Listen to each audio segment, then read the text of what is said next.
I'm Katherine Guyon with your 7 News headlines for this Wednesday, May 27th. Pools and casinos will soon open to the public again in West Virginia, and Governor Jim Justice has issued a list of guidelines those facilities and visitors must follow. For pools, staff should wear face coverings and other personal protective equipment when interacting with guests. Highly populated areas like restrooms and water fountains will be limited to a certain number of users at a time. Screenings will also be in place when people visit the pool that include taking temperatures and checking for other symptoms.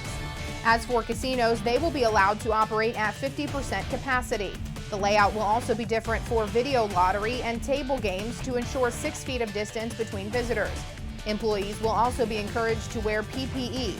You can read more about the changes that will be made at pools and casinos at WTRF.com. 7 News is your local election headquarters as early voting in person begins today in the Mountain State. Due to COVID-19, precincts and voting stations across the state are taking appropriate precautions. For example, when entering the city-county building in Wheeling, voters will be asked to wear a mask and put a glove on their dominant hand before entering the voting room on the first floor. NASA and SpaceX are just hours away from the nation's first astronaut launch to orbit in nearly a decade.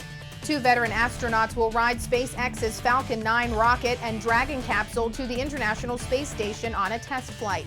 Liftoff is scheduled for 4:33 p.m. from the Kennedy Space Center.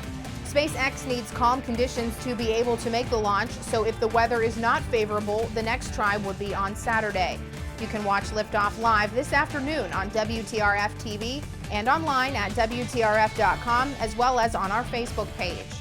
And finally, some good news. It's been a difficult time for students due to the COVID-19 pandemic.